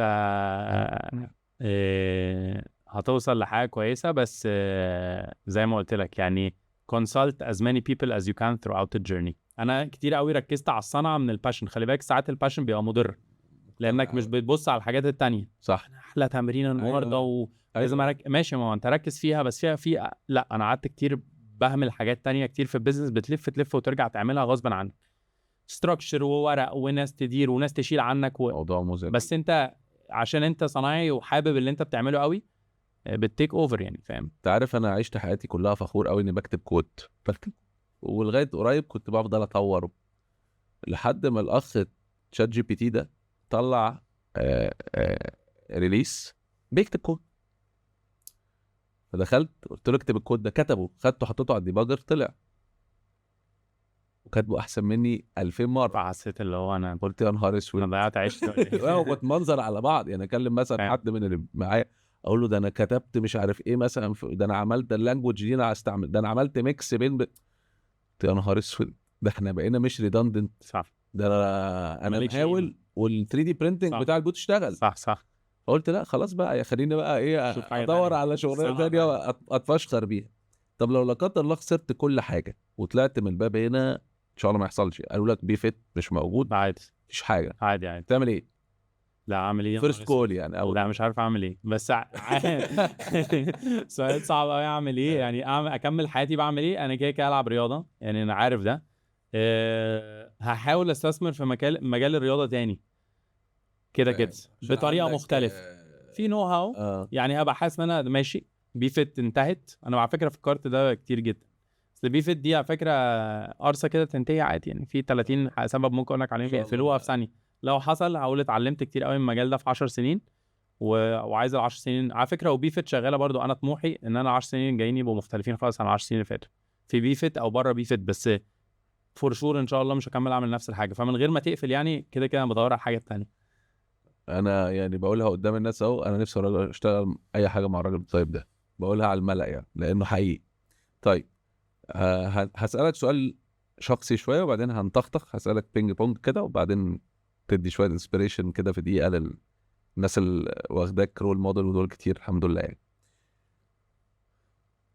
انا لما قعدت اتكلمت معاك في الساحل الوان اون وان دي، خليني برضو اتكلم حته كده شخصيه، قعدت انا وعلي قاعده كده على البحر بالليل، اتكلمنا كده، كانت رجله لسه ملفوفه. لفيفها وانا كان عندي انستنت معينه، فقعدنا فضفضنا لبعض من شهرين كده. شفت انجل فيك ما شفتوش رغم اني اعرفك من زمان قوي يعني. انت نفسك تنجح مش عشان انت تنجح، انت نفسك تنجح عشان تفيد بجد يعني، عندك الحته دي وشفتها قوي يعني، شفتها يعني ما فيش حد، كنت قاعد انا وانت يعني. ايه اللي انت عايز تعمله كلاجسي وتسيبه للناس، يعني يفتكروا كده يقولوا علي ده كان بيعمل ايه؟ بص انا بحس ان الاول هي لايرز فوق بعض. فلو انا بدات الاول بالتدريب، بحاول اشوف حاجه اوسع من التدريب شويه اللي هي اللايف ستايل او صحه الناس. بعد كده لو انا في بروجكت زي الهاب ده، كان الانسبريشن بتاعي ان انت تعمل مكان مش قصدي حاجه يعني، بس ولا في شيشه ولا في خمره والناس بتتبسط، فهو فاميلي ديستنيشن. لما اشوف مثلا مراتي نضيف. واصحابها رايحين بالعيال يعرفوا يتبسطوا في مكان، فتبدا تطلع لنطاق اوسع شويه اللي هو المجتمع او الكوميونتي. فرد على سؤالك، الليجاسي اللي انا لما اسمي يرتبط بيها ايا كان ايه الميديم اللي انت بتديليفر فيه الخدمه او البرودكت، نفسي البني ادم يحس بايموشن معين مرتبط باسمي، مش ببرودكت او بمكسب او بفلوس. فاهمك. انا عايز اوصل احساس ان لو اسمي ارتبط بصنعه ايا كان هي ايه، جيم او غيره او غيره، هي حياتك كنجاتي بقت احسن عشان ده لو اسمي كان موجود في اللي انا قدمته لك ده. هو مش حلو. مش عارف لو انا كده لا رديت على لا السؤال. انا فهمتها يعني. بسألك سؤال شخصي شويه. انا كنت مسافر من اسبوعين، رحت احدى البلاد، فجابني راجل رئيس زي المحافظ يعني، دي قصه حقيقيه، وداني الحته بين 2 سيتيز كبيره بيخشها 20 مليون واحد في السنه، بس تعملش فلوس. انا ما عنديش بيزنس في المكان ده خالص. قال لي احنا عايزينك تاخد المكان ده وتخليه يعمل فلوس. دي حقيقه. اعمل ايه؟ تشوف ايه الايموشن زي ما قلت لك تاني انا مش في اللي مصر، الناس هترتبط بيه. ما مش يعرفونيش مشكله، هناك. مش مشكله ومش محتاج يعرفك. انت عايز البني ادم ده لما يروح يطلع بحاجه معينه. خلي بالك انت النهارده لما انت بتروح تدفع فلوس في اي حاجه، انت بتدفع فلوس في الاكسبيرينس. انا ما بكلمكش على برودكت انت اشتريته، انت بتدفع فلوس في الاكسبيرينس اللي هو شعورك لما مشيت من هناك. لما انت تفكر مثلا في ديزني، هو انت ديزني ما بتروحش عشان انت ما بتروحش عشان هي احلى زحليقه في العالم. انت بتروح انت وعيالك من ديزني مبني مبسوط. وصورتين وبتاع. بس نروح نخلق حاجه هناك، الناس لما تيجي وتروح هو الناس بتروح بس هما بيكسبوا. لا تروح عايزين مبسوطه يكسبوا. بحاجه، نعرف نتشارج رقم قدام الايموشن اللي انت بتبيعه لهم ده. ماشي، اعمل حسابك. ماشي. طيب نطخطخ شويه. امتلاك شركه ناشئه ناجحه ولا تكون رئيس تنفيذي لاكتر شركه ناجحه في العالم؟ رئيس تنفيذي لاكبر شركه ناجحه في العالم. واو. مفاجاه. معظم اللي قاعدوا على الكرسي ده ما قالوا العكس، ده كويس. الراجل اللي رئيس تنفيذي لاكبر شركه ناجحه في العالم ده، اللي انا هعمله في 30 سنه كامباكت هعمله في 3 شهور. فاديني كل التولز دي واقفل بيه فيت عادي. انا عايز اعمل امباكت في الاخر، فاعمله باني شركه ولا تفرق لي ولا تفرق لي. يعني في واحد كنت رايح ازوره في الهند، قال لي انت من ساعه ما خرجت من مصر لغايه ما ترجع ما لمستش غير حاجتي. ففي حجم كده خلاص اعمل اللي انت عايزه. اداره ناس موهوبين بس عندهم شخصيه سيئه، ولا ناس اقل موهبه لكن عندهم شخصيه ممتازه؟ ناس بلا موهبه وشخصيه نظيفه. ده مقروس جامد. لا خالص. بس مش اصل هي القصه مش في الحرفه يعني، بس في الاتيتيود الموهوبين دول 1% يعني قليلين. عمرو حلمي قال لك النمر بيتولد منقط. انا عايز الحريت. عايز الجندي في ظهري، احنا في ظهر بعض. جعلنا جاع. استثمار في دول الخليج ولا في امريكا واوروبا؟ دول الخليج. تفضيل رضا العملاء مهما كانت التكلفه ولا تركيز على تحقيق اقصى ارباح؟ بالانس بين الاثنين، ما ينفعش ولا دي ولا دي. عمرك ما ترضي العملاء 100%، ده عمرك ما تخسر 100%. وعمري ما لو خسرت اصلا مش هرضي حد، مش هتلاقي حاجه. مش عارف ارضيه. هقفل واروح. السعي للتوسع السريع مع احتمال مواجهه صعوبات في النمو ولا الحفاظ على معدل نمو منظم ومستقر؟ لا اول واحده طبعا، مفيش مستقر ده. الصاروخ. لا مستقر ده انت هتقعد في البيت. انا بذاكر دلوقتي القطاع بتاع السبيس اللي هو اللي بيطلعوا فضاء. واحد صاحبي قوي اسمه ايمن العيسوي اللي هو بتاع لاكي قال لي تعالى اعمل معايا انفستمنت انا سبيس. بحب قوي اقعد معاك عشان مفيش ولا حاجه بينا شبه بعض. انا سبيس ده اصلا ما اعرفش عنه حاجه غير ان ايلون ماسك بيحاول يطلع. ما انا بقول لك. فاحنا قعدتنا مع بعض مكمله. انا في حته ثانيه. فانا لقيت ان هما في خناقتين في السبيس، او كانوا 3 وبقوا 2. اول واحده كانت الفي ار والاي ار، ودي هديت شويه، فبقوا 2 دلوقتي اللي فاضلين. هنطلع نتفسح في المريخ ولا هنحط في الفضاء حاجات تبقى كوميرشالايز زي ستار لينك وندخل نعرف نبيع. دول خناقتين. جيف بيزوس بيقول هنطلع نتفسح في المريخ، وإيلون ماسك بيقول انا هحط راوتر فوق واصور الناس وابعت انترنت للناس ببلاش. فمخي هيضرب بقى. يعني القصه دي بقالي اسبوع بفكر فيها والجروث فيها سريع جدا، بس انا خايف احط رجلي فيها، لان بيقول لك لو حطيت رجلك في الشغلانه دي مش هتؤمن بالاستثمار في الارض. تبقى كله في السما بالظبط. في الاخر فهي بقى. دي بمناسبه الصاروخ يعني. طيب التعاون مع منافس تحقيق منفعه متبادله، ولا السعي للتفوق عليهم وعدوك عدو جارك؟ ولا ده ولا ده، بس في شغلانتي انا الاستراتيجيز مختلفه قوي عن بعض. ممكن في مجالات تانية لا، لو انا في مجال تاني ماتيور شويه اتعامل مع منافس عادي جدا. في مجالي لو لقيت منافس بنفس المينتاليتي، لو في النهارده فاوندر بتاع جيم شايف ان بي فيت ده موديل ناجح يحب يشتغل فيه، انا اشتغل معاه على طول على طول. رايي الذي لا قيمه له في شغلتك، لو هتتعاون مع حد تتعاون مع حد بيتارجت الماس. صح، بيكمل اللي انت مش عندك. بالظبط، لان انا كنت مع الراجل بتاع لبس يعني بدون ذكر اسامي، بيبيع الشنط اللي هي ب $5000 و$4000. فهو عايز يعمل بيزنس في مصر، فبيقول لي انا عايز اشتري مصانع بتبيع اندر وير، وايت بيزك اندر وير. فبقول له يعني انت عندك يعني؟ قال لي لا يبعد خالص. انا عايز ابعد خالص والعب جيم تاني، صح لان مفيش حاجه بتستمر. صح. وده يا اما كده يا اما كومبلمنتنج بزنس. انا احب اتعاون جدا مع حاجه بتكمل الصوره بالنسبه لنا، زي ما قلت لك انا تاني امباكت. يعني I want impact I want value، عايز يبقى عندي more impact. فلو نجاتي بيقدم حاجه كومبلمنتنج، انا في الكور سيرفيس وانت حاجه انا اخش كومبلمنتنج، يلا بينا. يعني انا عجبني قوي شراكتك، انا اديت اكزامبل بيها في 2 ورك شوب، شراكتك مع اعمار عجبتني قوي ليك والاعمار. صح، لان انا بتاع بارتنرشيبس، يعني بنكمل بعض. بمناسبه الكوره انا صنعتي صح. هي دي. ف انتوا فدتوا بعض قوي. صح ويعني هقول جمله ممكن تحسب عليا، بس انت يفيد اعمار اكتر من يفيد بالم هيلز كبراند. انا صح. بتكلم من بعيد خالص، مش يعني من بره، يعني لايقين على بعض. طيب استثمار في تكنولوجيا جديده بنتائج غير مؤكده، ولا اعتماد على نماذج اعمال تقليديه؟ لا، تكنولوجيا جديده، وحتى لو ده عشان احنا ناكل عيش بقى. دي حاجه. لازم وعشان ناكل ابقى عيش. صريح برضو وما اقولكش ان انا منتحر، عشان بقالي 10 سنين في البيزنس. اللي عارف لو البيزنس بتاعي مش ستيبل ولسه ببتدي، صعب كنت ارد عليك ردود تانية. انت عارف احدى رجال الاعمال توفاه الله يعني، كان عنده شركه في البورصه ب5 مليار جنيه، مش هقول بقى اسامي، مش هقول لك بيعمل اعلانات. حط معانا في شركه 7 مليون دولار، دي ارقام حقيقيه. ال7 مليون دولار في شركه تك، بيور تك وجنون، باع نص الكميه ب 270 مليون دولار، وشركته بقت ب3 مليار جنيه. يعني هو نظريا لو ما كانش حط 7 مليون دولار كانوا 15 ب 120 مليون. يعني نظريا لو ما كانش عمل كده كان شركته بقت ب3. هو مش هيموت من الجوع صح، يعني، صح. فاهم؟ بس بشرح لك ان ساعات طبعا بيسموه زودياكينج، اللي هو انك تطلع زودياك يجري، بيبقى يوصلك ساعات أصلاً. مفيد، بيوصلك اسرع.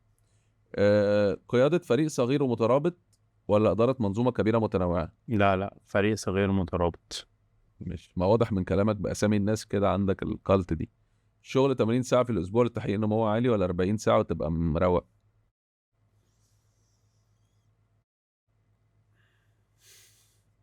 مراحل. اول مرحله 80 بعدين 40 ولا العكس؟ لا، مراحل في جوه نفس السنه. دي ايكويجن حلوه انا وصلت. سيزوناليتي، سيزونال يعني انت السيزون بتاعك الصيف، مثلا، قبل الصيف. اطلع منه افيش فور اوبورتونيتيز للسنه اللي بعدها. انا صنايعي شويه برضو في التفكير ده، وده ممكن يبقى غلط. انا في الصيف ما بشتغلش غلط. لا، انا اجيب تارجت السنه وبعد كده ادور على الجديد واسيب السنه بقى تكروز. انا شهر 6 و7 و8 بصرف بس. انا العكس بقى. انا 1 و2 و3 بس ده خلي بالك بياخد ماتيوريتي انك توصل له. لان مثلا انا بجد نص 9 التاني و10 و11 و12 بسافر واتفرج واتعلم فارمنج، واقعد اقرا كتاب ملوش دعوه بشغلي. فارمنج زي ما قلت. تبقى قادر فده مع الورق انت ما بتشتغلش كتير، بس انا في الاخر هو ده الشغل. هو ده الشغل دلوقتي في مرحلتك ده الشغل. طيب بناء عملك من الصفر التمويل ذاتي، ولا الحصول على التمويل براس مال من البدايه؟ لا، لو رجع بيا الزمن تمويل راس مال من البدايه. تاخد فلوس الناس، مش الناس. تمويل بقى مش لازم الناس. في سي وان بارتنر سوليد، ريل استيت ديفلوبر. بس تاني بقول لك الكلام ده عشان فات 10 سنين. عايز اعمل الامباكت اسرع، عايز الانرجي بتاعتي في العشرينات كنت اطلع بيها تريبل الريزلت. مبسوط جدا انك كنت معايا، والوقت عدى كده يعني، وانت عارف ان انا بعزك يعني وبحترمك. ودايما لما حد بيقول لي رياضه، انا في تبوظت لي علاقتي باتنين. ليه بس؟ واحد قولش اسامي بقى. لا مش هقول اسامي. واحد كنت قاعد معاه وبيعمل لي بيتش، فقال لي انا هبقى علي مظهر. قلت له لا مش هتبقى علي مظهر. قال لي ليه؟ قلت له ما عندكش الامكانيات. لغايه دلوقتي بيروح كل حته يشتم فيا ويقول ده ما بيقول، انا مش قصدي والله، فاهم. بس كل واحد ممكن يبقى احسن منك بس طبعا. مش هيبقى انت. فاهم. والحاجه التانية ان لما حد في ظهرك بصراحه بيقول ده منظر، بقول لهم لا انا شفته بيكبر وحقيقي، فانا I respect you وبتعلم منك وشكرا على وقتك. ولو تدي دقيقه بس للسمول علي مظهر عند عليا مظهر زي ده. لا يعني تاني والله يعني انا حاسس ان انا الاوبورتونيتي ان انا قاعد بدردش معاك وبنتكلم في كلام حقيقي عن البيزنس، فرصه ما بتجيش كتير. بس عايز اتكلم عن الاجتهاد والسعي ان هو ملوش دعوه بالنتيجه. وساعات كتير جدا زي الامثله اللي قلناها بتجتهد وبتسعى في حاجه وحاطط فيجن وميشن والكلام الجميل ده كله بتاع البيزنس، خليك بس مصدق من جوه ان لو حتى مش كده خليك اوكي انك تبيفت، بس عشان ساعات الايجو بتركب فوق دماغك بالذات لما تنجح. انا هفضل ماشي. هو على فكره الكونسيستنسي والاستمراريه مش ان لازم تفضل وراها هي ما ممكن تنجح كده، ده برضو كونسيستنسي واستمراريه. ممكن تقفلها وممكن تجيب ظرفك لو فضلت تعمل صح. فالاجتهاد والسعي ملوش دعوه بنوع الرزق، ليه دعوه بالرزق. ربنا هيرزقك، ممكن يرزقك في صحه، ممكن يرزقك في بيت، ممكن يرزقك في عيال، ممكن يرزقك في البيزنس. فتقبل، بس خليك اوبن ان انت تتقبل نوع الرزق اللي جاي لك قدام الاجتهاد والسعي ده. في حاجه مش قادر ما اسالهالكش، انا طبعا هطلع بره الفورمات دلوقتي. انا عارف ان ربنا ابتلاك شويه في اخر شهر ونص، شهرين 3 4 وابتلاءات شديده شويه، وانا عندي ثيري في الموضوع، عندي اقتناع في الموضوع. شايف الموضوع ده ازاي؟ بص انا السؤال ده انا اسف ان انا بقى يعني ده بس يعني هقول عادي على الهوا يعني عشان بص ممكن تقول حسد عادي. ممكن نقول حسد. بسعى الساعه رولكس داين يعني راح ده كمان. انت عارف راح ازاي؟ عارف اما تطلع الساعه من باسكت السكيورتي، واد غلبان باكستاني بيحاول يلحق الطياره، راح جاري مديني في كتفي. حاجه بتحصل مره في المليون، راحت الساعه طايره زي الفيلم كده عماله تلف واللاين كله بقى بيبص عليها ومراته يا عيني مراته بصالي الواد ده يحبسنا ولا يعمل ايه؟ احنا في دبي بقى، ويعيني شكله بيلحق الطياره وطلعان من هدوم. الساعه نزلت طخ، لفيت بصيت عليها، بصيت في وشه ابيض، رحت فاهم طبطب عليه وبايس على راسه. الراجل ما صدقش. بس انا اصلا يا عم انت ده سبب، هي ليله الدش في حاجه فخلاص. هو جت من باكستاني انا رزعتها كله محصل. بس انت بتشوفها ازاي؟ لا بص انا مؤمن بالحسد على فكره، بس انا يعني انا اعمل ايه؟ هل مثلا خلاص يعني الحسد ده جزء، ما انا باخد حاجات كتير قوي قوي قوي حلوه صح. ولو بتحسد او بتيجي خبطات في الطريق حاجه من اتنين، يا اتحسدت يا اما ساين بس ان انا افتح وراجع نفسي، مقصر في صلاه، مقصر في اذكار، مقصر مع علاقتي بربنا. فبحس ان الحمد لله ان هي جت في كل حاجه تدشدش. عربيه بتاع رجلي دي انا كان ممكن كارير ينتهي، يعني انا مش بقول كلام صعبانيات، انا كنت مع علي في نفس انت عشت اليوم، مش عايزه يتشائم مني، انت عشت اليوم فاهم. لا انت عشت اليوم. انا قعدت 8 ساعات بتخيط، اول ساعه ونص فيهم انا مش عارف هيطلع عندي ايه. فانا كان ممكن النهارده اجي، والله العظيم ما بقول كلام عشان الناس اللي هو ممكن اجي قاعد معاك على كرسي وده كان كارير جميل واقول لك هفكر اعمل ايه في حياتي، ويبداوا يستضيفوني الليجند المنتهي فاهم، اللي هو هنقعد بقى معاه عشان يقول لنا ان هو حياته انتهت. فبص الحاجات دي بتاخدها ازاي؟ لا بتخطف في الاول. طيب. وخلي بالك احنا بنقعد برضه في دراما انا وعيلتي اللي هو ابوست ما بوستش طبعا الحاجات دي، وكانوت جو رايت، انت دايما هتبقى غلطان، لا انت كده شكلك بتتمسكن، لا كده. بس قصدت ان انا اوري، بص حاجتين، السوشيال ميديا زي ما بوري الحلو اوري الوحش، وهفضل اعمل كده. والناس على فكره جت تقول لي مثلا ايه يا اخي انت لسه قايم من الازاز ونزلت انك في المالديفز ومش عارف ايه. انا هقول لك مثلا حاجه وكويس ان احنا بنقولها. صديقي جدا عنده شركه سياحه عمل لي ديل عشان يدلعني بعد الاصابه، ان انا اروح انزل صورتين من الاوتيل واروح اوتيل ما اقدرش ادفع فلوسه بنص الثمن. بص هي انجل ايه والناس شايفاها انت رايح توري ان انت في المالديفز بعد عمليه ب3 اسابيع. يا جماعه وانا بني ادم يعني فالنهارده لو هوفر اكس عشان احط صورتين، ما انت لو مكاني تعمل نفس الاكس دي، وانت لو مكاني تعملي نفس الاكس دي عشان تروحي. لا مش رايح اعمل حاجه غلط فاهم يعني رايح اتفسح انا ومراتي وادفع نص الفلوس مقابل مجهود شغل. فالاوتيل ده ايوه فالقصه شغل. السوشيال ميديا از بارت اوف ماي جوب فاهم. فانت بتتخطف في الاول بتخض، وبعد كده بعد كده بتعامل مع الموضوع خلاص. بقول لك بحاول بس اقطع علاقه ان هو ايه، ابدا احط الوساوس دي في دماغي، وان انا كده كل ما انزل صورتي وانا بتمرن هكسر دراعي تاني يوم مش هخلص. بس انا بتلسع زياده عن الطبيعي، فبحتسب ربنا انه يا رب يا رب يكون في ميزان حسناتي وخلاص وانا مكمل.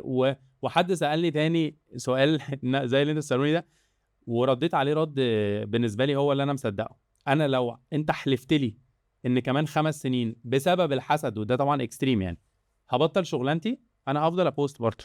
ويعني عاد شكرا يا حبيبي على وقتك ومجهودك وكل حاجة ودي كانت حلقة من المال الحلال مع حبيبي علي مظهر. احنا بنحاول نغير الفكر بتاع البيزنس، مش بنحاول نغير الفكر عشان ما نبانش يعني كبار قوي، بنحاول نحسن الفكر ونوري امثله حقيقيه موجوده على الارض ليها نجاحات في قطاعات مختلفه بمرجعيات مختلفه، قدرت ان هي تنجح باصول واخلاق وادب من غير فرم، والبيزنس مش حرب. شكرا.